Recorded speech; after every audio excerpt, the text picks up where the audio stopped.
Folks.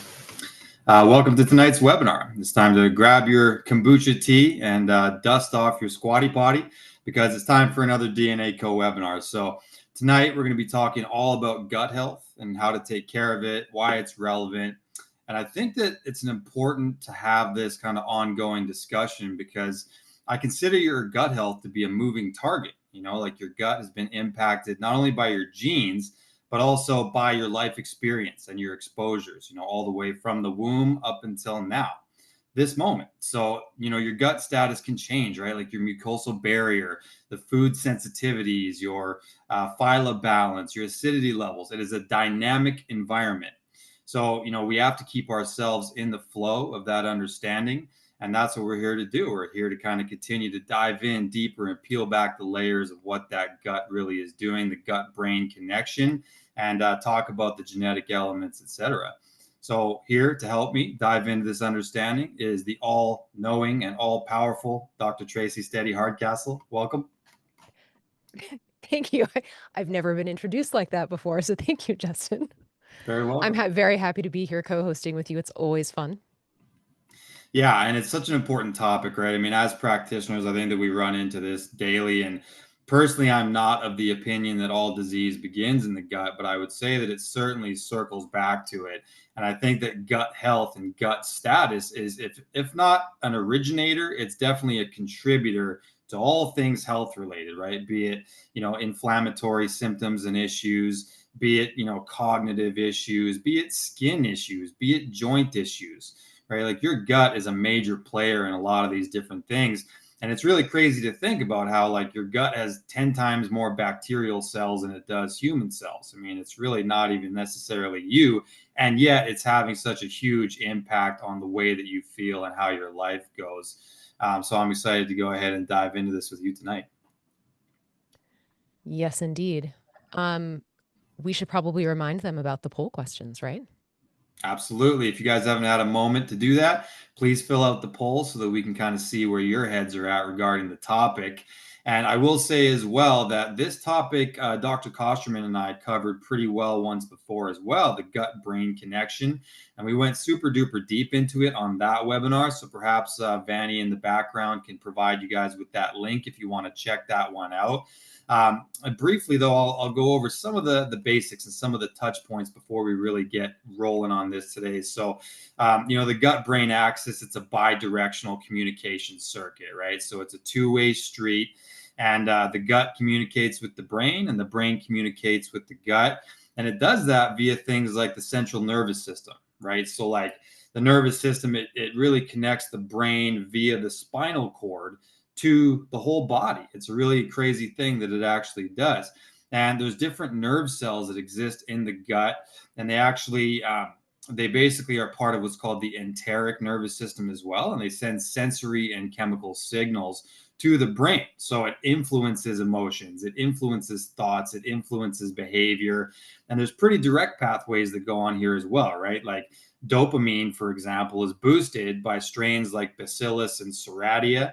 Serotonin is increased by Candida and Streptococcus. Even GABA, right, which is a really calming neurotransmitter, very important for things like sleep. That's supported by bifidobacteria in the body, right? So all of these different neurochemicals, neuromodulators like dopamine, they're being created in the gut. Same with melatonin, right? Like 80% of your melatonin is being made in the gut. So if you have gut dysbiosis and gut issues going on, then it can even be very impactful for sleep, and melatonin's other main role is detoxification, right? So there's a lot going on in that gut. And the gut really constitutes everything from your mouth to your anus, right? It's not just your stomach. It's actually a 9-meter long thing that goes on in your body. And it's filled with all of these different little chambers like sphincters. And there's different pH levels to each one of these sphincters. So it gives rise to a lot of different microbiota. Some thrive in more acidic environments and some thrive in more, you know, alkaline environments. So it's pretty easy for us to be kicked out of homeostasis at the level of the gut just because we have so many influencing factors going on there. And that's the key, is that we need to make sure that we're in control of as many epigenetic inputs as possible that really impact the gut. And so tonight we'll talk a little bit about the genes, and we'll also talk a lot about the Gut 360 premium test that we have, because we've got one of the most advanced ones on the market, using AI, using technology to really have an understanding of what your gut is actually doing, and pathogenic species versus some of these other beneficial species. So we'll definitely be getting into that. Vanny, if you want to pull up the poll just so that we don't forget, which has happened in previous webinars. There it is. Go ahead, Dr. Tracy. All right. Question 1 is, which of the following symptoms do you experience at least weekly? Select all that apply. And a lot of people are experiencing bloating. Even more are experiencing fatigue, 67%, about 50% brain fog, and 11% of our audience, fortunately for them, are not experiencing any of those. How would you rate your current gut health? This one you could only answer with one answer. And most people said, about half said fair. And then we had about 25% good, about 25% poor. And then the rest were split between excellent and I'm not sure. Number 3, have you ever taken a gut microbiome test, stool, breath, or DNA based? And about half have said yes and half said no. And a few didn't know. So number 4, when experiencing symptoms like bloating or fatigue, what is your first reaction? About 12% said I ignore them, they feel normal. 8% said I reach for over-the-counter remedies. 57% said I look for the root cause. That's probably one of the reasons you're our audience. And 7% said I talk to my doctor, and 16% I'm not sure what to do. So hopefully after this, you'll have a better sense of what to do and what kinds of questions to ask and how to dig a little bit deeper. Question number 5, what would you most like to improve? And it looks like most said all of the above. So 12% said my energy, 4% mental clarity, 9% digestion, and 20% overall health and resilience. So thank you for taking the time to answer our poll questions. That helps us to help you. Yeah, for sure. And I think that a lot of people have compromised guts nowadays, and it's like, we know that the symptoms are not the issue, they're really the end result of the issue, right? So like they're the result of the problem as opposed to the problem itself. And I think that's where gut health is a pretty relevant mover there, right? Because it's like the symptoms can show up so far downstream from what the actual etiology of the imbalance is, that it's tough to know, right, where it's actually stemming from. And I'll say, like, a lot of people are running around with some level of mucosal, issue there, where they have some level of leaky gut. A lot of people have dysbiosis in the gut, so they have too many pathogenic species, and it's really counterbalancing some of the beneficial species that they have. A lot of people are running around with food sensitivities. A lot of people are running around and they have a congested liver, so they don't have proper bile flow, and that's interrupting digestion as well as detoxification. Where do you start? I mean, you're a practitioner, you deal with this kind of stuff every day. To you, is it like, okay, let's get the macronutrients on point, right? Let's look at the genes. Let's look at a gut map like we have with Jonah. Where do you begin as a practitioner with this whole complicated equation? I think it depends on the person and what their symptoms are, but the pros to having a lot of very specific information, both with genetics and with a gut microbiome test, is that you can really help someone in very specific ways. And I'm always a more information is better type of practitioner. So I would probably start with some testing, because that helps me to help the person that's in front of me, not just to give sort of general advice. Does that make sense? Yeah, it's got to be based on diagnostic tools and the things that we use for personalization. Do you think that it's pretty common nowadays that people have like some level of mucosal barrier injury? Are you seeing that pretty commonly? 100%. Our environment is set up to help us not to have that be intact anymore, whether it's things in the environment or things that are added to our foods or stress or genetic predispositions to having mucosal barrier issues. I think everyone is suffering, not everyone, many people, many people are suffering in some way. And so if someone shows up with a complaint, not everyone does. There are people who are like, I feel great, I have no complaints at all. But if someone is complaining about something, then the gut is definitely someplace that I'm going to take into consideration. How about you? Yeah, for sure. And it's really, I think that people are really stressed as well nowadays, and there's definitely a component of stress compromising the gut as well as the mucosal barrier. And I'll explain a little bit about that too, because I feel like it's kind of one of those, poo-poo suggestions where it's just like, well, if you lower your stress, it's good for your gut. Yeah, but the conversation doesn't begin and end there, because I think that it's important to highlight what's really going on.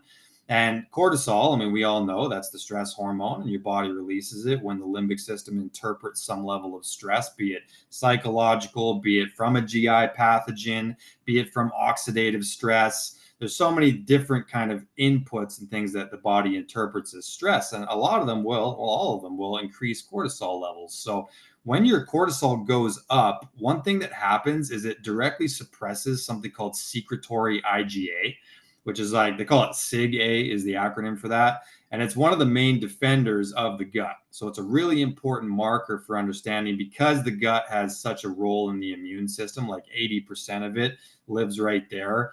So when SIG-A gets suppressed, it really opens the door for a lot of these opportunistic species like E. coli, Candida, et cetera, to kind of take root and create that dysbiosis within the gut. You don't want zero pathogens either, because they're actually a form of hormesis, right? So pathogens can actually help your immune cells to sort of stay circulating. But when the cortisol remains elevated and you end up with cortisol dominance, another thing that happens, and a lot of people don't know this, is the mast cells in the body.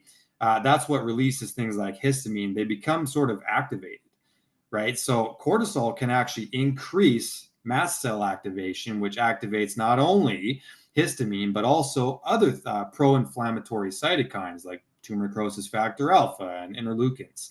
So there's a direct thing going on here with your stress load, which again is not just psychological stress. There's a lot of things that can compromise SIG-A as well as activate mast cells to release pro-inflammatory cytokines. So there is a lot of inflammation and things that can happen when we don't have control over that nervous system.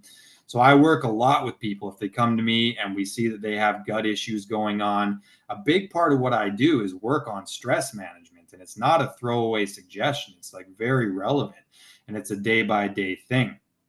When it comes to the mucosal barrier, I think that there's direct implications there as well. And some of the things that you can do is you can measure things like zonulin, right? Like that's a pretty useful marker there, because there's kind of a paradox that exists with the mucosal layer, because it's got two jobs. It's got to let nutrients in, so it's got to open up the tight junctions to allow that to happen, but it's also got to keep junk out, right? So they're opening and they're closing, and zonulin is actually what opens them up.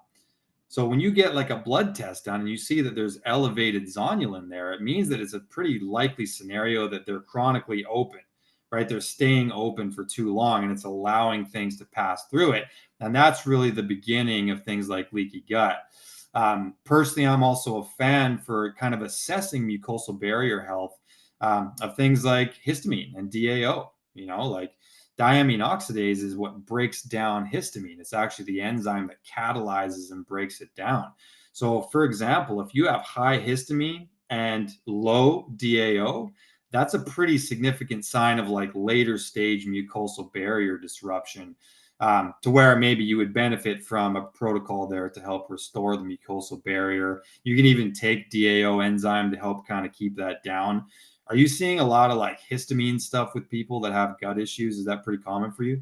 Yes, absolutely. And even, myself as a child, I used to get skin stuff in response to my food allergies and in response to the number of antibiotics that I took as a child. And one of the really cool things about the Gut 360 Premium is that there's a whole section on um, things that contribute to stronger histamine reactions. So that's what I mean about like testing being a really helpful thing. So if someone comes to us and that's something they're experiencing, we actually can pinpoint what's happening in their system that's creating that kind of environment. And when I think about my own antibiotic use as a kid, because we didn't know about my food allergies, there was a recent study in mice where they gave one group, and I know it's mice, but I'm a person, so I can kind of, help support this. Um, antibiotics, and the other ones they did not. And afterward, they had them, you know, going on a treadmill. And the ones who had had antibiotics were exhausted. And the ones who hadn't had antibiotics and still had their gut microbiome were okay, were like did better. And also the motivation was different. So they linked it to dopamine levels. There wasn't as much reward for things either in the group that had taken antibiotics. And so, you know, there are, I think that over 1,000 different diseases and health conditions that are linked to the gut microbiome. And so what you were saying before, Justin, about, you know, how far downstream is this affecting things?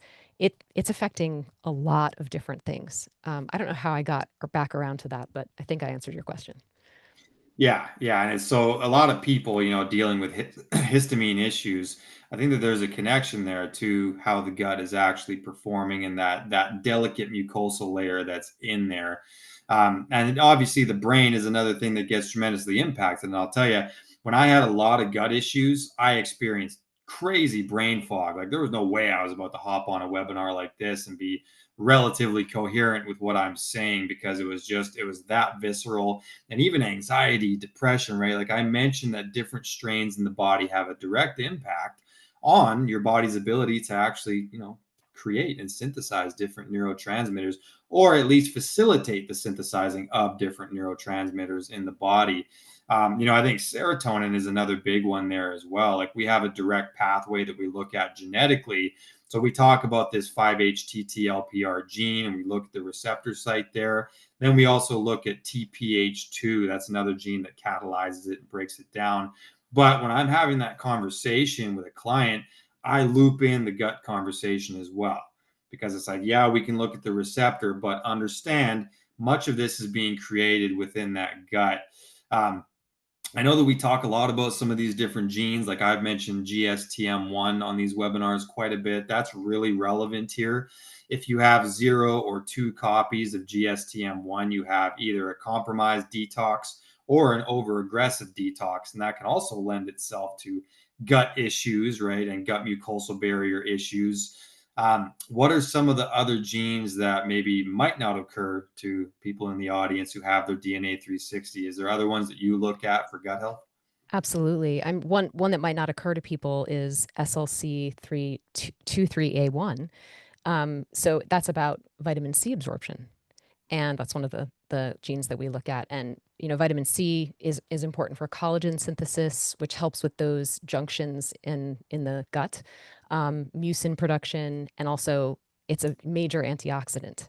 So it can help with anything that might end up in the gut that needs to be detoxified. And it also is important for the immune system. And there are immune cells in the gut. And without enough vitamin C, they're not going to be able to do their job as well. So it also can help with producing short chain fatty acids. So overall, vitamin C definitely very important. Um, I know that I bring up this gene. I don't know what my obsession is with 9p21, but here we are. So it's important for it's important anyway for endothelial tissue, but um, if you have more G's in this particular gene, it can create a pro-inflammatory condition, and then you end up with fewer of the beneficial microbiomes and a higher level of not so beneficial bacteria and things like that. And so it can be also something that leads to gut barrier dysfunction in a pretty major way. So those are two that I would mention. And we're living in a time when more targeted therapeutic interventions are possible. They're looking at doing really specific work with neurodegenerative diseases like Alzheimer's and things like that. And there are so many studies coming out. I think it's something like there are over 200,000 published studies. And that's a lot for us to keep up with, right, Justin? I mean, we love learning. And so we're always checking all of this stuff out. And that's the other really cool thing about the testing that we do is that the AI is helping us to sort through things and it keeps getting more and more specific as more and more data is gathered and more studies are done and it'll tell you like how robust the evidence is, and it's getting more and more robust all the time, which I think is really cool. So if you find that you have certain kinds of genes that might be contributing, then we can talk about lifestyle things to support that, but then we can also see if what you're doing is working. um, how well are all the interventions that you've already found out on your own actually contributing to your health in a meaningful way. Absolutely. And I think that the cross referencing of the DNA 360 with the Gut 360 Premium is really useful because we can understand that the genetics are going to be the most upstream of the upstream that we can possibly discuss. But then when you actually look and see what the actual phyla balance is, and then like you mentioned, the AI in Jonah is, I mean, 2,000 studies a month. No practitioner is going to be able to really sort through that, but the AI is able to do it and clinically validate it.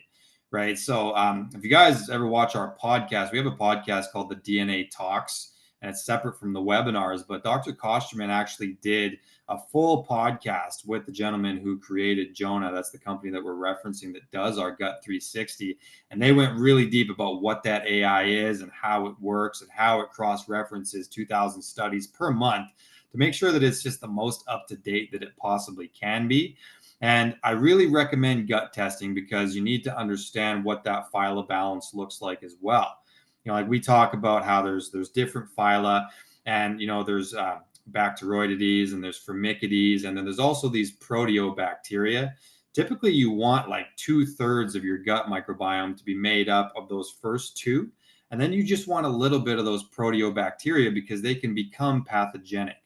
Right. So the first two are going to contribute to those short chain fatty acids that Dr. Tracy mentioned, which are anti-inflammatory. They help your body to process different carbohydrates and fibers and things like that. And if you have an imbalance there, like you have too much proteobacteria present in the gut, it quickly becomes pathogenic. And now we've got a dysbiosis going on. Dysbiosis is really a root cause of a lot of things like leaky gut, et cetera. So it's one of those things that you want to keep an eye on. And like I mentioned, this is a dynamic environment. This is changing all the time based on your stress levels, based on what you're eating. There's a lot to how the gut microbiome works. And I'll expand it even further, right? So, like, I'm also a fan when it comes to this gut health conversation of looking at things like your liver, right? Like, how is your liver actually working? There's a process in the body called the hepatic portal system and enterohepatic circulation, right? So it's got to do with this relationship between the liver and the gallbladder. The gallbladder doesn't actually make bile. It just kind of, it's an intelligent little storage unit for bile. And it kind of releases it when you take in fatty acids and things like that. So the liver is what actually creates the bile. And if there's liver congestion going on from whatever, right? Alcohol, pharmaceuticals, just toxins in the environment, if that liver gets congested, it impairs the enterohepatic circulation. And that really interferes with your body's ability to detoxify as well as digest things like fatty acids. So you can measure this. Like there's actually urinary tests that you can do, and it's you're really looking at like urinary bile acids. And if they're elevated, that means that there's liver congestion going on. It's almost a direct measurement. So you can tell if your liver is congested and therefore you're not getting proper enterohepatic circulation, and it totally impairs your digestion. So I've used the analogy of the butterfly effect in the body before, right? Where it's like each system leads into the next system, right? And each system really can either improve or compromise the next system. And gut and liver and gallbladder, all of those are kind of circulating around to make sure that you can digest your nutrients properly. And it's a very important marker. Um, do you like we have a gene, right? GSTT1, and that's a really important marker there. Do you look much into someone's liver health when it comes to their digestion, or are you more looking at it in terms of just detoxification, general health? Like, what's your kind of approach with that? I think that getting regular testing is always a smart idea. And once again, it depends on the person's symptoms where I'm going to look for the tests for the testing. But I think liver health is really quite a huge thing in general. The liver just detoxifies so many things or helps us to. And some of us are better or worse at that than others. And the environment that we're in and how we live can contribute to that. And so keeping an eye on that, and also on things like bile, like you said, that the liver secretes it and then it goes through the gallbladder.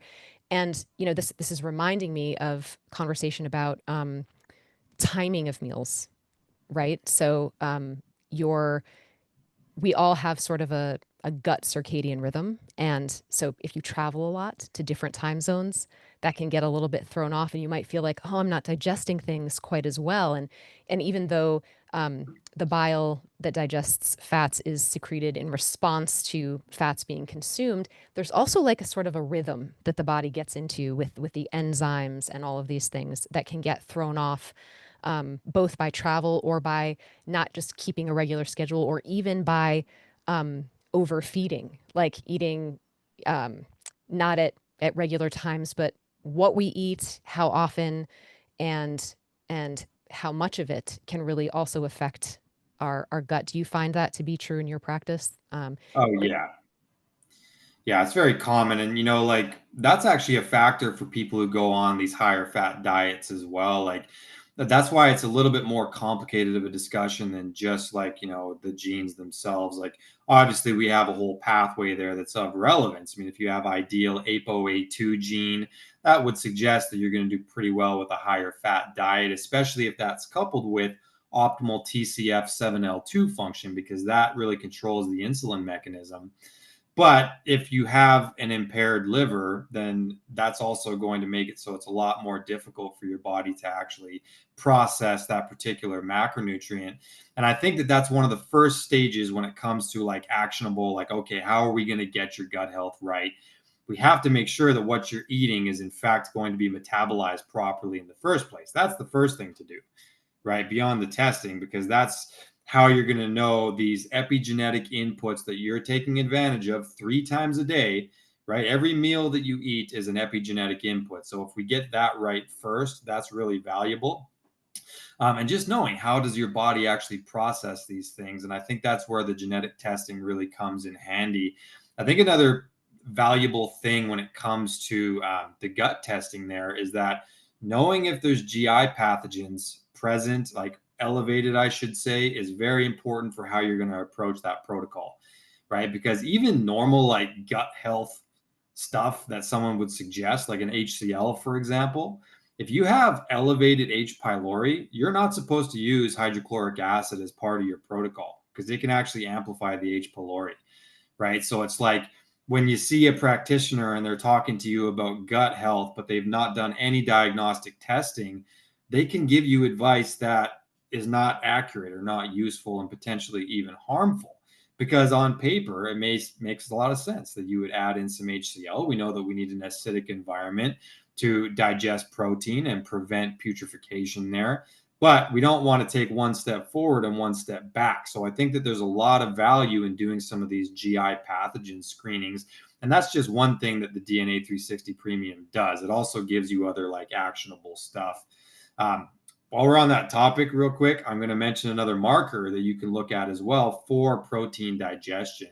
There's something called indican, which is like a pretty direct marker there of how your body is actually dealing with protein.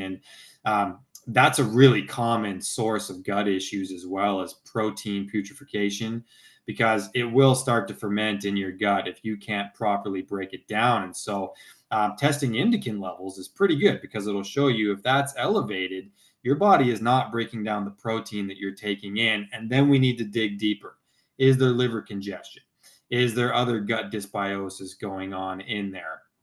Do you not have enough proteolytic enzymes, right? Like peptidase, protease, peptin, right? These are the different enzymes that can help you break that down.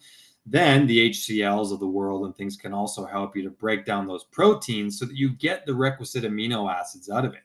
I think one of the bigger problems with leaky gut is digestion of your actual nutrients, right? Like we see nutrient malabsorption going on all the time. And so you're spending all this money on beautiful organic food, but when there's a compromised gut, you're not actually absorbing and assimilating a lot of those nutrients. So I'm a big fan of like kind of looking at it as a map. We have your genes handy. We do an actual GI, investigation to see what's in there. You can look at your liver and you can look at these different things, HCl levels, and it gives you the best possible picture.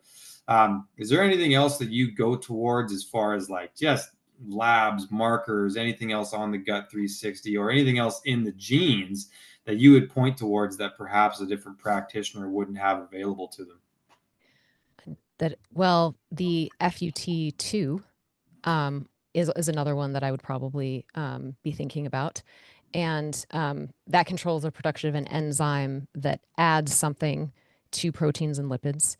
And it's some people don't have a lot of this, and it interferes with their ability to absorb vitamin B12 in their gut, which is an really important thing to know.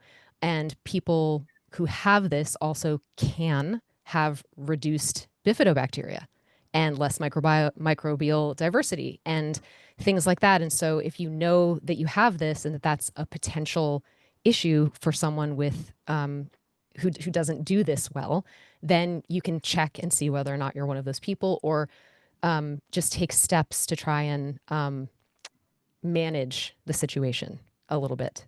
So that's where, even if you just have the gene test, there's still information about the gut in the test. But then if you get the gut test additionally, then you have very specific information about what is happening. Because as you said, things change.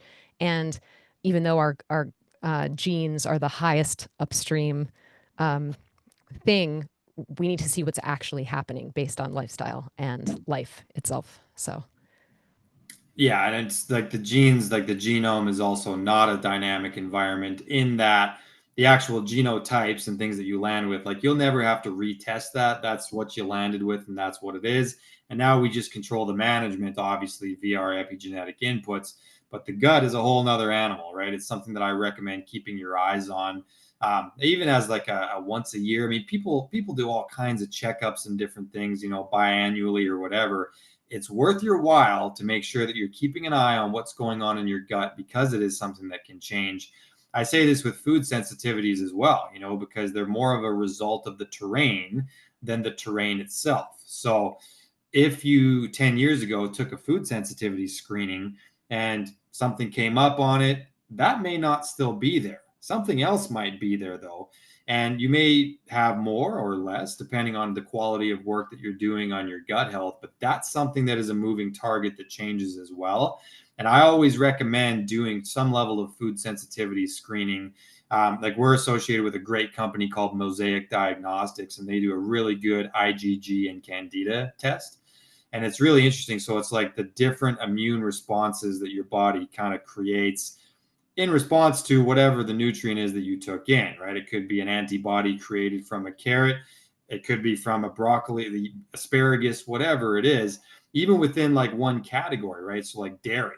Some people will have an antibody response to casein, but not whey, or vice versa, right? So it's one of those things that can really help you to sort of tailor your diet.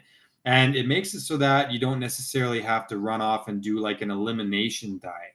I'm a fan of elimination diets as well, but I think it's kind of a balancing act. And I think you and I have discussed this is like the carnivore diet, for example. Quite a thing people are into nowadays, and it's really representative of the ultimate elimination diet. I mean, it's all the way down to just flesh and nothing else. And I think that it can be a very valuable strategy. But one of the things that can happen is you can reduce alpha diversity, like you just mentioned, to where it's not something you want to do for a longer period of time unless your genes really, really line up with it, or you have just crazy autoimmunity coming on and you cannot process any plants. How do you sort of navigate that? Like if you're going to, let's say you recommend an elimination diet, but you know that alpha diversity might be sort of compromised over the long term. How do you do it? Like, would you recommend doing more of an autoimmune paleo thing and then doing food sensitivity screening, or what's your kind of practice and protocol for that? definitely one of the things is that when people are easing back in, I would emphasize more cooked things rather than, going straight to raw things. And yeah, easing back in and more of a paleo type of thing, and then doing some food sensitivity testing, and really setting the people up in the beginning. You're going to do this for a month, this is to reduce your inflammation, to do this and this and this, all the things that it's going to do. And then, but it's not a forever thing. And that even if you feel good on it and you start to add foods back in and you feel bad, we just need to look at what it is that you're adding back in, how much of it you're adding back in, at which point, and then, and just maybe take some enzymes and things like that to kind of help things to go along. You know, I was thinking about, I don't know, 10, maybe 10, 12 years ago, um, everybody was going on the GAPS diet after antibiotic use. And I read the book and I did it myself and I recommended it to patients. And then some people would have this horrible response. And so for those of you that don't know what that is, it's a lot of bone broth. And then sometimes you throw some eggs in there and then you start adding some cooked vegetables. And the idea was actually to heal the gut lining. But some people have glutamate sensitivity, and there's a lot of that in bone broth. And I'm not villainizing bone broth, but bone broth is great. But Mhm. some people, because of their lack of being able to detoxify and balance that out in their brains, were having migraines and all of these things. And I was trying to figure it out. And now that I know what I know about the genes, and if I could look at someone's detox pathways, someone could have a completely different response if we've been supporting their detoxification than they would just doing it with no support at all. So that was something that just occurred to me while we were hanging out here. Yeah, totally makes sense. And there's a lot of different kind of ways to do the elimination diets, and I think some of them are cleaner than others. Like, have you heard of the this sugar diet thing that some people are doing? Like, I Yeah. even people I'm a fan of, like Mark Bell, like he's an interesting cat, but he's all about this sugar diet, and it's really my understanding of it is that it's sort of meant to be almost like a modified fast, in that you're taking in no protein.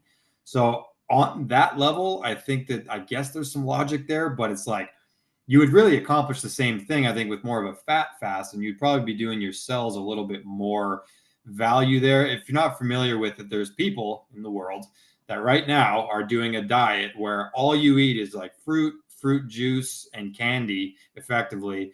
And the logic behind it is that you're suppressing mTOR because you're not taking in any amino acids, right? So there's this balance in the body between mTOR, that's a building pathway that gets created when you take in protein. So it's an anabolic pathway. There's a balancing act that goes on there between mTOR and something called AMP kinase. AMP kinase is really like a cell signaling thing that like when you're fasting, AMPK, it goes up and it helps to detoxify and clean out the cells. So the logic of this sugar diet, I think, is that you're suppressing the things that would create mTOR in the body and you're mimicking a fasted state, but you're eating sugar all day long, right? And it's like, I'm curious to see what some of the results of that are going to be. You heard about that? That's like a new thing.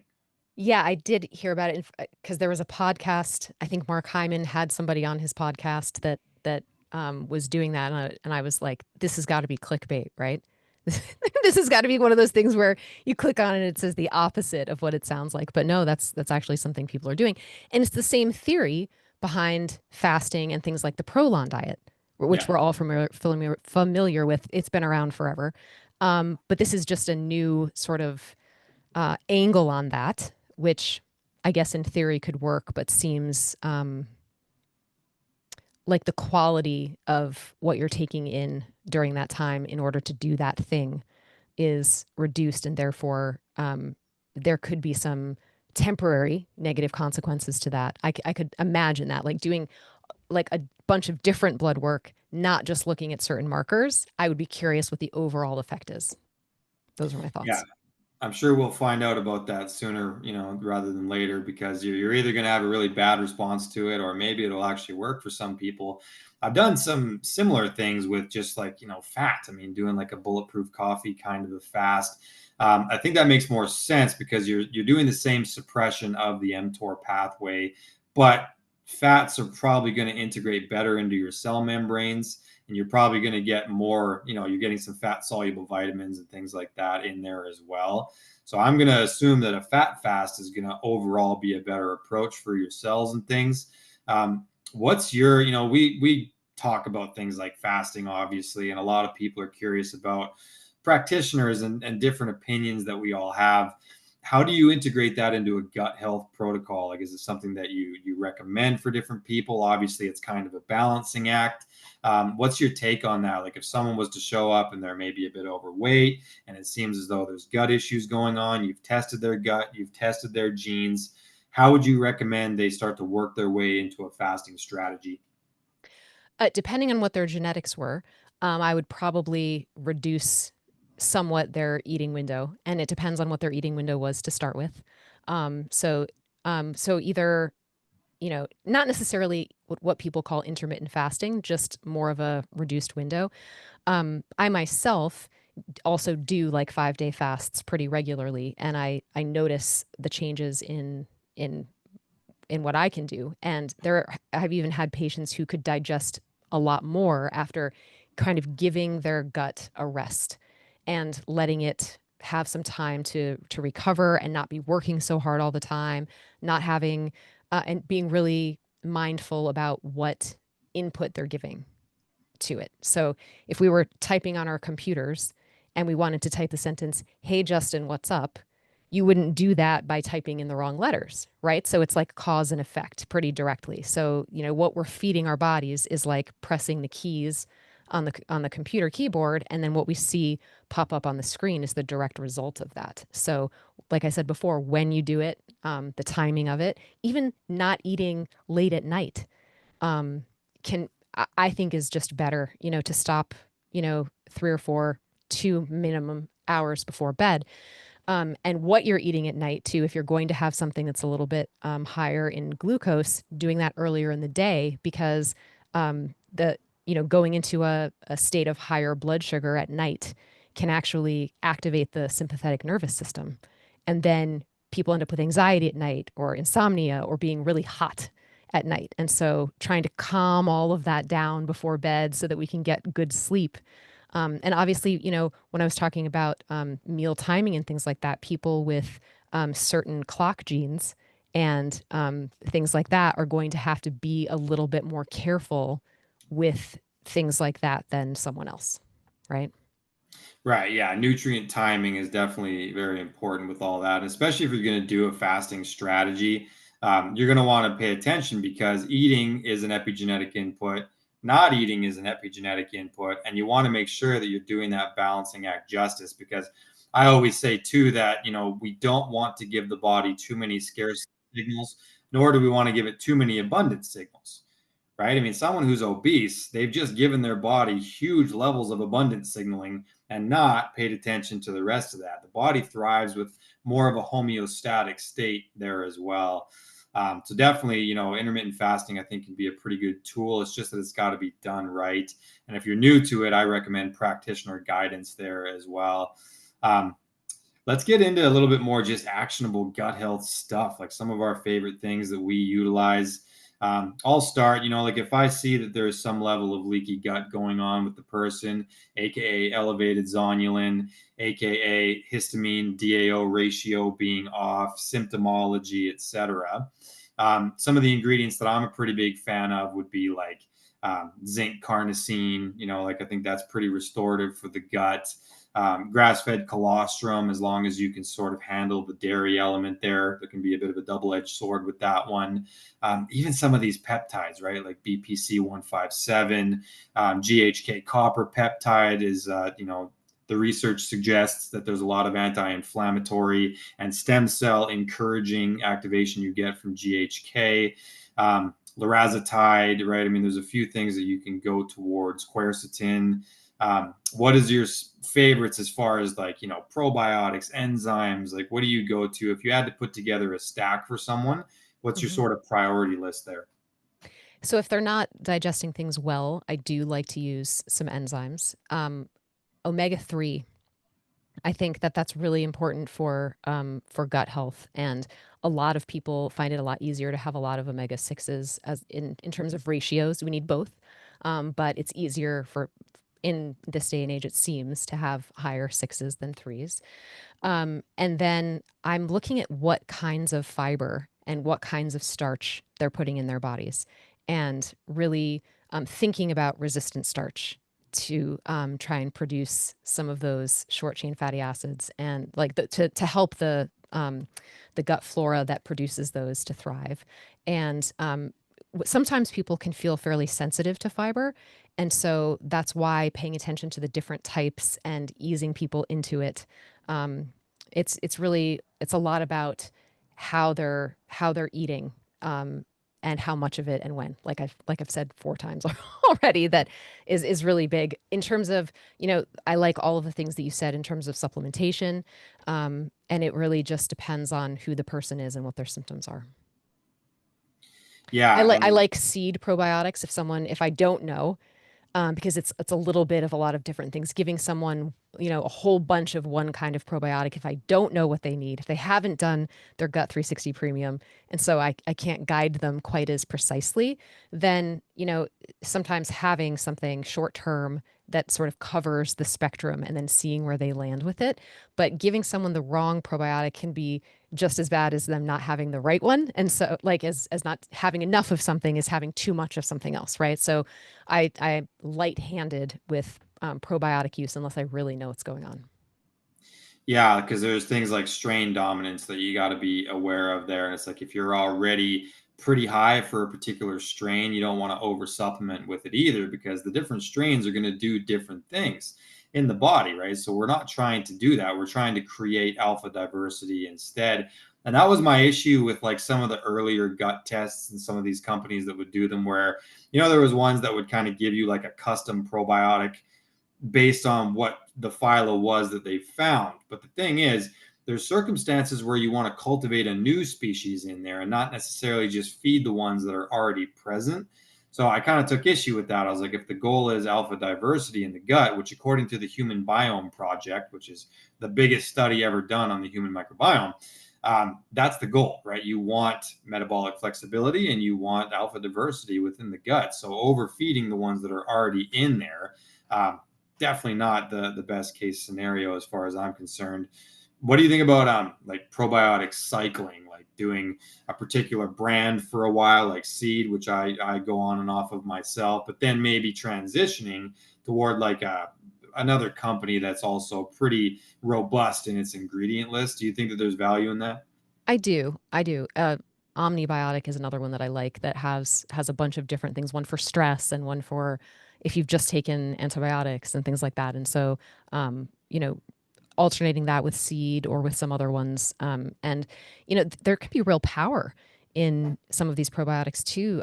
Anytime that I had not anytime. Uh, there's even something, S. boulardii can be really effective if you're taking antibiotics. You should consult with a practitioner. Don't just do it because I'm mentioning it on this webinar. I'm not your doctor. I'm just other people's. But it can help prevent C. diff, and C. diff can get really serious. And I actually had patients who either would have the usual looser presentation, but I also had a couple who presented with constipation, and it turned out to be C. diff. And so, trying to prevent that, and that's one of the things that the Gut 360 Premium also tests for. But depending on where you fall, if you're high in it, could you maybe take some of that and be okay? Maybe, but depending on how out of balance you are, you might need antibiotics. And so that's where testing and having practitioner guidance and all of those things, and not just, doing a Google search or listening to the sort of generic kind of protocols that we're talking about here, is really beneficial. Yeah, and I think also the pairing it with an understanding of the mucosal barrier matters as well, because like were you to, let's say you do have leaky gut, which kind of exists on a spectrum, you can have it a little bit or you can have it like real serious. And if you were to simply add a probiotic and a prebiotic in there, it's just that they're going to have a lot of difficulty colonizing in the gut, right? And it's like it's super duper important that you shore up that wall, because every normal gut strategy that you do thereafter, be it probiotics, prebiotics, digestive enzymes, HCl, all of that is going to work a lot better if you've shored up that gut wall first. And then you've also got to address pathogen eradication, right? Like if now you've got lots of C. diff or just like way too many Candida species, which our test looks at a few different ones. So you can really see the level and the volume there. And especially anybody who's had a lot of antibiotic use. I mean, it's yeast and candida is really commonly built up there, and it's like we're going to want to eradicate that a little bit.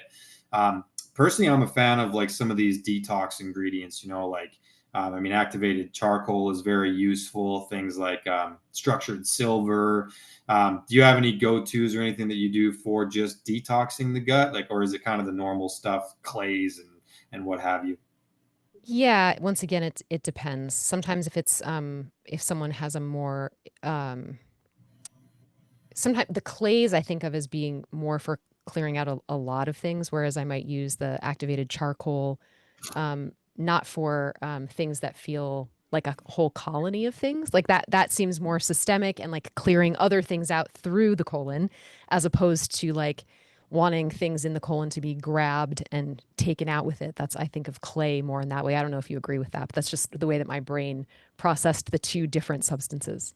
Yeah, and I find like silver is a pretty good ingredient to have. Just like you can use it daily, and if you have the right form of it, it's not going to turn your skin silver like some people say. I'm sure that maybe like dirtier brands or whatever would do that, but it's got some pretty good antimicrobial properties that can be used in an eradication protocol. Those kind of protocols need to be monitored, right? Like that's not something I just willy nilly say, "Oh, you got E. coli, so let's just." Take a bunch of silver. Like there's pretty specified protocols for that. But what I'm saying is mucosal barrier, if there's a disruption there, pathogen presence, right? Like too much pathogens, it's going to make it so that if you're one of these people that just goes and buys a probiotic and says, I don't really notice anything from it, likely its ability to colonize properly and take root in the GI tract is going to be compromised there because there's too many things coming in and pathogenic species have already taken root and kind of bully the good species out of there, right? So again, the gut mapping, right? Like having an understanding of what it currently looks like is very valuable there. We can obviously cross-reference with the genes, with your lifestyle, with your diet. But all of the above, I think, is what's needed in 2025 because of what we've done to the food supply and because of the stress load, not to mention, right? Like we're all running around with cortisol dominance and we've got, nutrient depleted soil and all of these issues. I think the gut is one of the first things that gets compromised when we have too much stress and too much of a kind of toxin load there. So that's why really getting a diagnostic look at it is very important because that guides the therapy. And if you're somebody who suspects you have gut issues, like maybe it's joint pain, brain fog, skin problems, understand that you're going to want a pretty targeted approach there because otherwise you're going to be spending a lot of money and doing a lot of trial and error. And that cycle of trial and error sucks. And it's what the medical system unfortunately puts you into, right? So you need to use these modern tools and use AI, right? It might take over the world someday, but right now we can use it and it's quite beneficial. So John Connor and Sarah Connor will have to shut their mouths for a little bit because right now it's helping us. So um, is there anything else you wanted to sort of get to before we transition to Q&A? It looks like we've got about a dozen questions. The one thing when you said movement, it reminded me of two things. One, you want to make sure that your guts are moving. You want to make sure that you're eliminating on a really regular basis. And the other thing is the importance of exercise to improve blood flow to the gut, to just help the body move things around, and also for its stress reducing properties. And how much exercise you should do, that's more of a DNA 360 question, but that you should is everyone needs to move. It just depends how much. So remembering to do that, to breathe and to move and to poop. Those are my parting words before we get to the Q&A. Yeah, absolutely. And that's partly why I always suggest, some of these in my stress reduction protocols. I mean, definitely movement is always one of them. If you're not moving, things aren't going to be moving, so to speak. And I'm going to shout out the Squatty Potty again. I know I mentioned it at the beginning of this thing, and it seems like every time you and I do a webinar now, I've got to bring it up. But You posted about it on social media. I mean, yeah, you love this thing. You love it. it's genius. It's like anything that's really low tech and can help you on a daily basis. And really, also, that's the primal coach in me, right? Is like I like to return to ancestral ways with some of these different things. And simply elevating your heels, folks, before you go to the bathroom can help open that area up. And it can actually be really helpful. It's an ancestrally appropriate position to be going to the bathroom in. So, low tech, low cost. You're not going to break it. You can just use it over and over again, and it's going to help you a lot with that lower intestine and the whole opening of that segment there. So definitely check out the Squatty Potty. And Do all the other advanced stuff as well, but that's a low-hanging fruit scenario. Okay, let's get to some of these questions here because we've got quite a few. So Bruce, hey Bruce, said, what genes should we be looking at for gut health? So you mentioned a whole bunch, right? You mentioned FUT2. That's also really relevant for methylation. You mentioned SLC23A1. What are some of the other ones that are super, relevant there for you?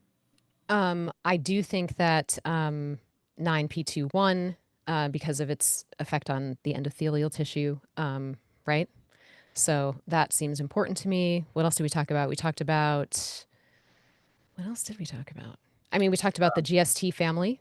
Yeah, Um, so anything that helps with detoxification. So we have a bunch of things that we deal with in the gut in the DNA 360 that have to do with detoxification and inflammation. So if you're looking at your reports, there is one on digestion, but then also detoxification and inflammation would be two that I would pay close attention to for this purpose.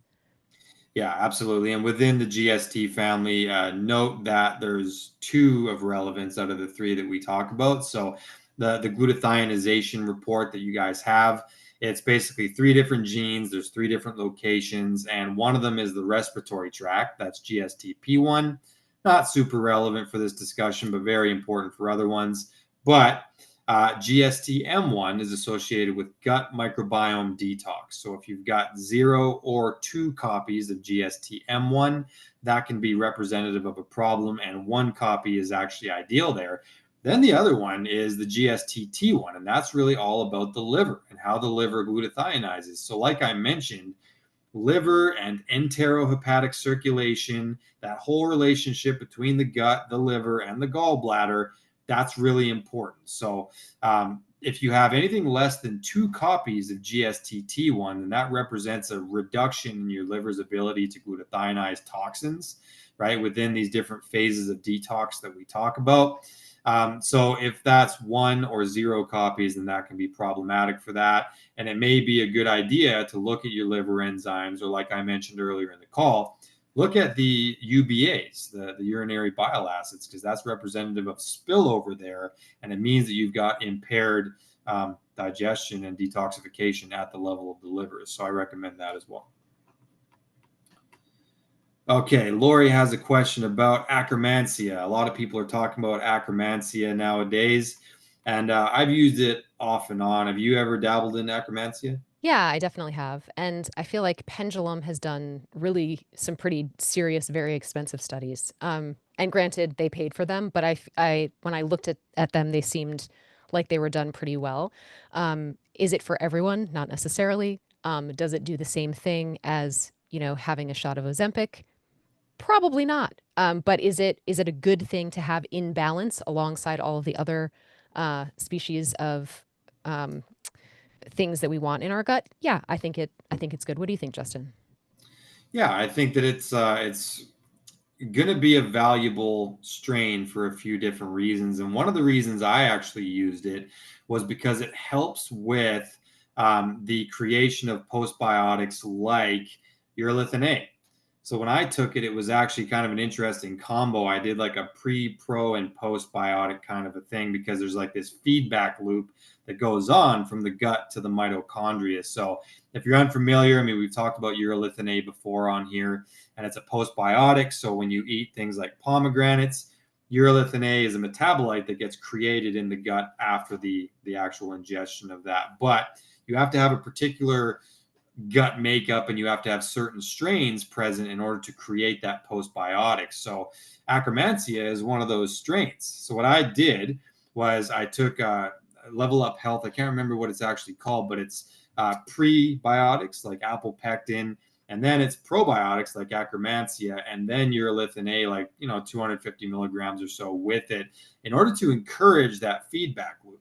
My goal is to make it so that my body can make more urolithin A just if I eat friggin' pomegranates or kiwis or whatever you can get it from. So using Akkermansia can be of use there. However, it's pretty rare that I just recommend an isolated strain on its own, right? Because again, we're trying to encourage alpha diversity, but I do think that there's a lot of value in Akkermansia. And yeah, I mean, if you're going to be using it as an alternative to one of these GLP-1 agonists, it's probably not going to be as effective. However, it is likely going to have a better safety profile, and glucagon like peptide is very interesting because it's produced by neurons in both the gut and the brain, and it regulates appetite, right? So, I mean, if you can do that by non-pharmaceutical means, at least a little bit of it, then you're not risking a lot of the things that you would be from an actual Wegovy, Ozempic, etc. So, can give you a little boost there, I think. I just want to point out one more thing, which is you can take Akkermansia day and night, and if you're not having the right blend of polyphenols and fiber, it has nothing to eat, and so it's Yeah. not going to propagate. It would be sort of like, buying a flower from the farmer's market or wherever one buys a plant and planting it, but with no soil, right? Just like sticking it, in just a pot with nothing. So you don't want to do that. And they even say you have to have polyphenols and fiber in order for this to really take root in your digestive tract. So just once again preaching about food. Yeah, and I think that was part of the logic of the pre, pro, and post thing is that like getting some like fiber does typically have some prebiotic. It is a fiber, right? The prebiotic fiber, that's what they call it. So I think that that's part of that whole feedback loop. And yeah, so honestly, like I recommend getting the DNA Gut 360 done as well, just so you can have a snapshot of what's currently in there, and you can see if it may be of value to add in additional Akkermansia or not from that pathway as well. Um, so Nancy's got a question about SIBO. Is there any way to get rid of SIBO without antibiotics? Which taking too many of these over a two-year time period caused this to begin with. Yeah, so that's one of those things, right, where like the solution can be as bad as it's what caused the problem in the first place. I've got a couple opinions on SIBO. I think that it's kind of a glorified dysbiosis. I mean, really, like to me, it's like I look at it almost as a form of dysbiosis. I think that it's one of those things where you have to make sure that you're under supervision of somebody. This is a little bit generic advice I'm going to give, but when it comes to SIBO, I think that there's oftentimes issues going on with other dysbiosis, and I think that there's also typically some level of leaky gut going on. Right, just that hyperpermeability of the mucosal layer can cause those pathogenic species to get in. They take root, and now we've got this dysbiosis, and the small intestinal bacteria overgrowth can also be a byproduct of that. I don't want to speak too much into like specific protocols for that because that's like a really individualized thing. Do you have any opinions on that and whether or not it can be accomplished without antibiotics? It depending on how, I guess, how bad it is, right? So I would definitely want a DNA Gut 360 Premium. And then there could be ideas in terms of supplementation, including herbs, Chinese herbs, that might help take care of it. But I would want to have all of the information about the person in front of me. I wouldn't just make a blanket statement, yay or nay, without knowing, exactly what the situation is and how bad it is. So. Yeah.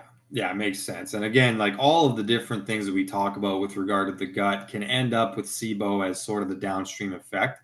Once again, symptoms are the result of the problem. So we need to make sure that we're looking upstream as well. But my real advice is working with a practitioner and, you know, being on prolonged stints of antibiotics. I mean, there's no doubt about it that that's definitely problematic and likely causing other dysbioses. So definitely have the gut mapping done, see everything that's going on in there, and see what the phyla balance is too, right? Like we want to make sure that we have enough beneficial species in there also. So to me, the biggest screenshot you can get of the totality based on something like the Jonah reports, I mean, I think that's one of your best places to start with that, and then reach out to one of our practitioners and see what sort of protocol we can individually put for you. Because as Dr. Tracy says, there's different, severities going on with that one. And there's oftentimes underlying issues with the gut going on as well, and the terrain, food sensitivities, etc. Um, Okay, Susan's got a question for us about lab tests. I've mentioned a few different markers on here. She says, what are your favorite standard lab tests or functional lab tests? Very important. Um, and, when addressing gut issues. So to me, those are the ones that I look at as the functional ones. I'm a fan of Indican. That's for protein digestion. I'm a fan of urinary bile acids for the liver and the whole enterohepatic circulation. I'm a fan of running a full mucosal barrier assessment if you can. That means zonulin, histamine, diamine oxidase. Those are really good markers. But our Gut 360 is a lab test as well. So I think that gives you the biggest screenshot, and it's also actionable. So it'll tell you about like, how is this going to impact skin health? How is this going to impact brain health? It breaks it down into a pretty self-navigable report that really gives you a pretty good screenshot of what the different species are looking like, and also how they're impacting, like Parkinson's likelihood, acne likelihood, right? There's a lot of different clinical correlation going on there. So I would recommend those markers, but I would also definitely say that the Gut 360 is all encompassing, and then you can really connect the dots with genes, gut mapping, and then some of those more specified markers that I look at. I missed anything there? Oh, food sensitivities. That one as well. That's another really good marker to check out. The only other one that I was thinking about was checking for oxidative stress. So there are some tests that can do that, because if you're that can be a downstream effect of certain things going on in the gut. So Yeah, and I there's a couple different ways that you can look at that. There's lipid peroxides is one of the markers you can look at for oxidative stress. Personally, I'm a fan of 8-OHDG, right? Like 8-hydroxy deoxyguanosine. The reason I like that one is because it's more of a cumulative marker of oxidative stress in the body. So that's pretty valuable, because like we all know that some of these markers, right, like a C-reactive protein or whatever, they're good markers, but they're a little bit more like current, and like you could have done a leg day, right? And then you test your CRP and maybe it's up, but it makes sense that your inflammation would be up right there. Whereas 8-OHDG, which you can get with just like a dried urine sample. It's a pretty easy thing to collect and do, non-invasive, right? That's really more of like, how is oxidative stress impacting your mitochondria and your DNA, right? It's giving you a direct measurement there of what that actually looks like. So how important is this oxidative stress marker is what you see when you measure 8-OHDG. So it's like, to me, that's better than lipid peroxides, because it's giving you more of like a full timeline of what that looks like. So I'm a pretty big fan of that. So hopefully that's useful for you. Susan has another one as well. So what is the name of the urine test for liver bile acids, and what company offers it? So I'm actually an FDN as well, and that's, we look at all of these different markers. So FDN uses a lab called Fluids IQ, and that's where a lot of these markers can be found. The Mosaic one for food sensitivities, I mean, we can orchestrate that. We're very much in cahoots with companies like that. But to look at some of these other ones, Fluids IQ is a pretty good lab. Any practitioner, may have some abilities there to give you a good reference point. But that's the one that I know of for actual UBAs. Do you know of any other lab that tests UBAs? not off the top of my head. Okay.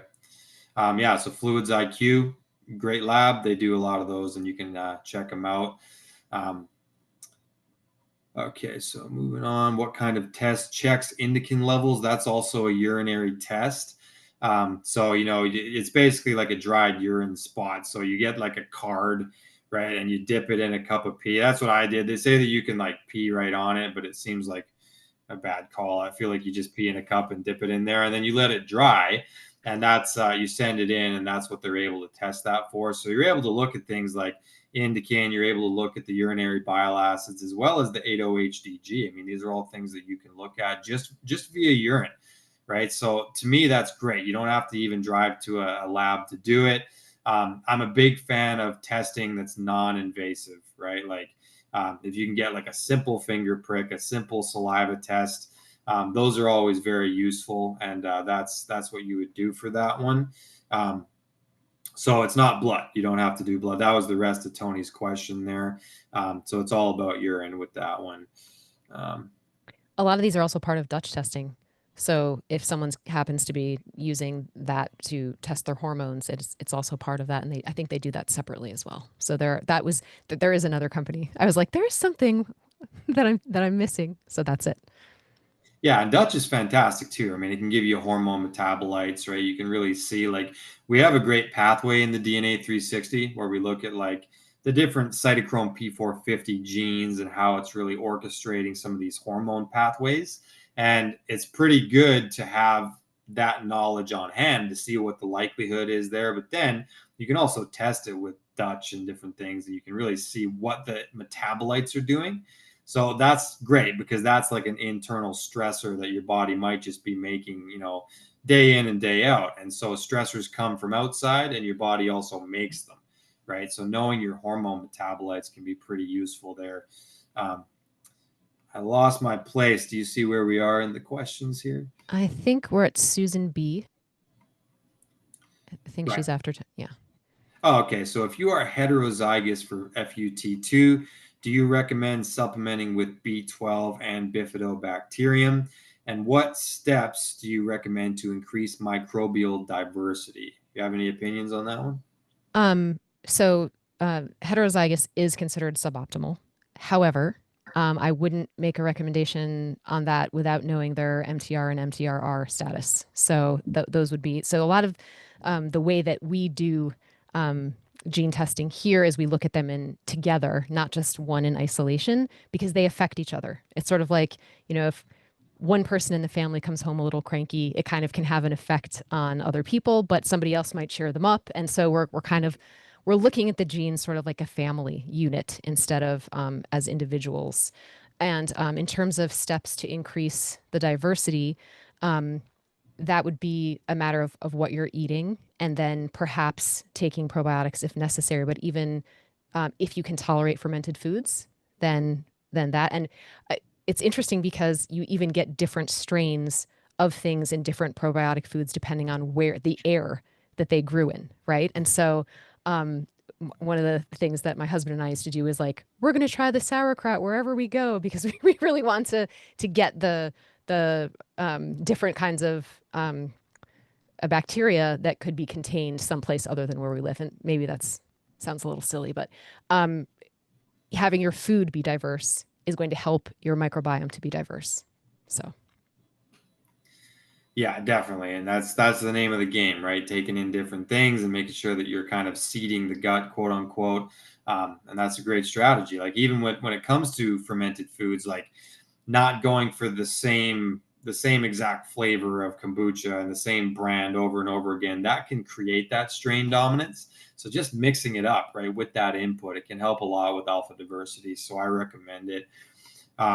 Marianne has some questions here about gluten. So she says, can gluten sensitivity ever change, even if you have HLA issues? So if you guys aren't familiar, in the DNA 360, we look at HLA, and it's this family of genes, and it's really in reference to how your body processes gluten and if you have a sensitivity there. And the way we look at it is kind of a spectrum, right? So there's all the way up to like real celiac level gluten sensitivity, all the way down to not gluten sensitive at all. And then there's kind of a middle category that we call non celiac gluten sensitivity. So you can be anywhere on that spectrum. To me, if it's a genetic thing, like if it's coming from the HLA family of genes, you're most likely going to always have some level of sensitivity there. You can look at things like anti-gliadin proteins and really see what the gut kind of reactivity level is there. But if there's genetic sensitivities to it, I would say it's unlikely that you're going to be able to include a lot of gluten in your diet. You can use like a dipeptidyl peptidase, for example, like the gluten guardian enzyme, and counteract some of the metabolic downside. Um, or, a lot of the problem with gluten is also just the things that come along with it, right? Like typically gluten containing carbohydrates are going to be pretty, higher sprayed crops. And there's things that come alongside it that can be pretty toxic to the gut. So to me, it's like, look at where you're kind of at on the spectrum there. Your DNA 360 report will show that. You can also do the gut mapping and see what your anti-gliadin is looking like as well, because if that's elevated, there's probably a little bit of a reaction going on there. But I will say that the IgG testing is also very useful, right? Because some people, it's an actual immunoglobulin response that they're going to get from gluten. And you can test the sensitivity level as well via one of these food sensitivity tests. And I will say that the terrain itself certainly matters there, right? So if you're highly reactive to gluten and then you see that you've also got leaky gut going on, just fixing that, right, and re-nourishing and populating the gut, that in and of itself can reduce some of these sensitivities. But again, if it's a genetic phenomenon for you, then it's pretty hard to counteract that. I would at the very least try to avoid gluten for the most part. And if you are going to take it in, use one of those dipeptidyl peptidase enzymes, because that's an enzyme that's going to literally eat the gluten, right? So have that on hand if you're gluten sensitive and you're going to go to a restaurant, you're like, I'm not sure, there might be some gluten in that. Have that enzyme on hand, and then maybe even the silver, and maybe, do a little fast afterwards, like something to clear the microbiome a little bit quicker, and it'll reduce the reactivity there. But yeah, if it's an HLA thing, which you can see in your reports, yeah, there's going to be some level of sensitivity there, probably for the rest of your life. And that sucks because gluten is highly enjoyable. So I feel your pain on that, Marianne. um, okay, so Sandy is next. So, whoops, the thing's moving around on me here. If H. pylori happens to be present on a gut test, like a GI map, but not flagged high, is it still prudent to treat even though it is within the reference range? Also, how long do you recommend waiting to take the gut 360 test after having been on a round of antibiotics? Okay, interesting. So again, what I mentioned earlier is that you're never going to have zero pathogens, right? And you actually don't want zero pathogens because it's a form of hormesis, right? It keeps your immune system cells circulating, on guard, ready to attack something bigger that comes along. So for me, it's like if there's a little bit of H. pylori present, but it's not elevated beyond the reference range, then that's likely a pretty normal amount within the gut biome. And you likely don't need a tremendous eradication protocol, but that's not official advice I'm giving you. Once again, we're not your practitioners at the moment. What do you think about the gut 360 question? Like, how often would you recommend retesting, especially if there's antibiotic use? Yeah, I was trying to think about how long to let things grow back on their own before doing, because I think the question is how long after taking the antibiotics would you wait before doing the Gut 360 Premium? And um, I would say at least 6 or 8 weeks, wouldn't you, Justin? Maybe, I don't know. I think Yeah, and it would depend on how long you took them. I mean, you could do it sooner and just see what's growing back, but it can take a while for things to recover. So you wouldn't necessarily get a snapshot of what was happening a few weeks out from there. So that's why I was thinking 6 or 8 weeks. But I hadn't actually thought about that until this question came up. So I'm curious what you think, Justin. yeah. I mean, so usually I would suggest like kind of doing like it depends how bad the first one was, and it depends how long you were on the probiotics as well, like how intensive a cycle it was. But yeah, I mean, I would say like up to 90 days. I mean, I wouldn't give it too long. Normally, if it's not antibiotic related, I say, do this as like a biannual thing, just to see how the terrain is moving along. Unless there's a real change in health status or you've chosen to adopt a new diet strategy, anything like that, you may want to do it a little more often just to kind of see how it's going. But I would say with antibiotics, I would pull that goalpost back to, yeah, like a couple of months, 90 days max. I would want to know personally how that's going. How is the reseeding going? Because that can absolutely be, a compromisation there that happens from antibiotics. So yeah, I think your recommendation is good. I wouldn't push it beyond 90 days just to make sure that you're safe and that you didn't create a whole nother problem within the gut from doing that. What do you think, Dr. Tracy, about when someone's on antibiotics? Like, do you like to make sure that they're using probiotics, like all surrounding that whole practice? Um, yes, I typically do.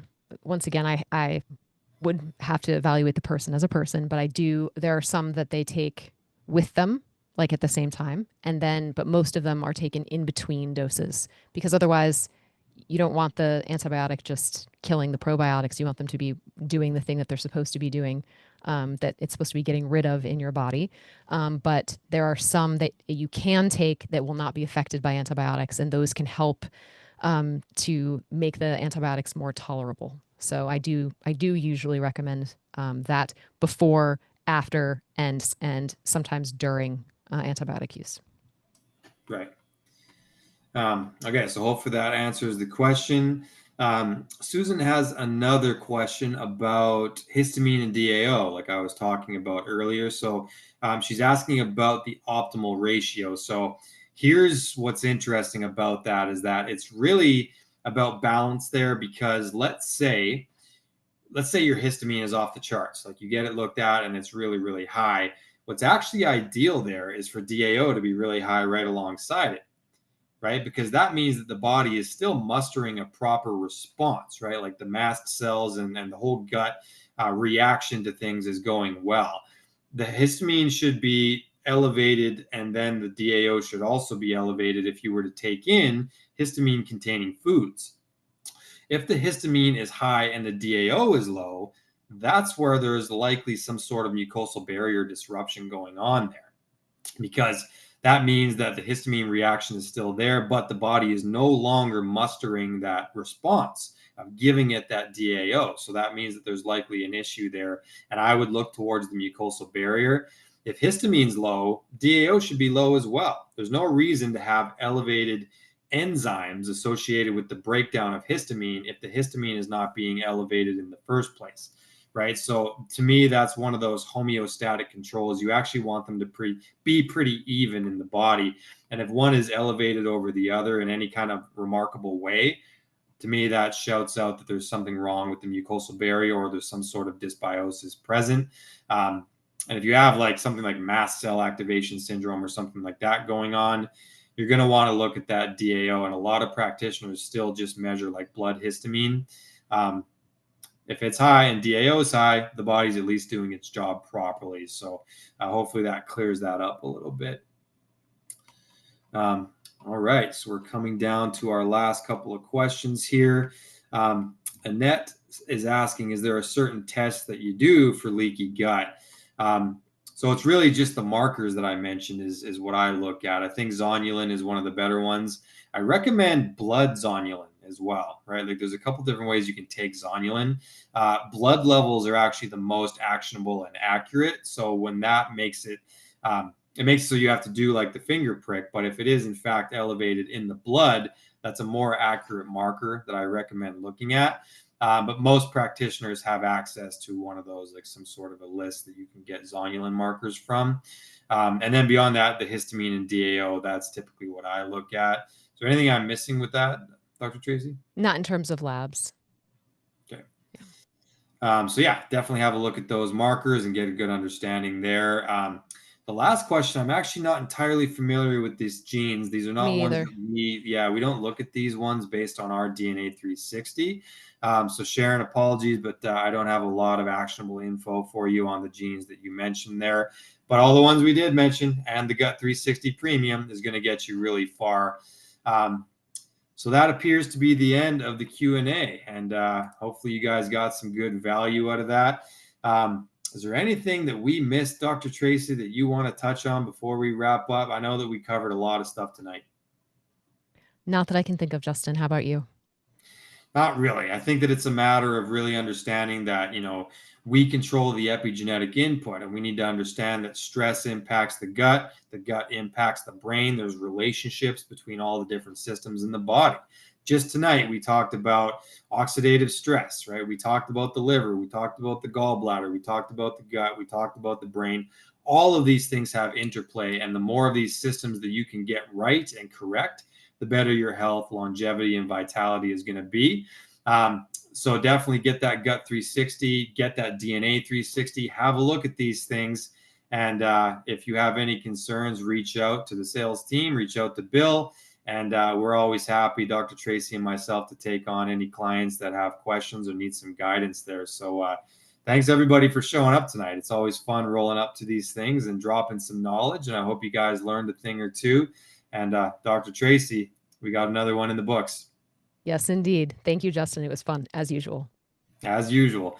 All right, everybody. Thank you so much. Have a great evening, and we will see you on the next one.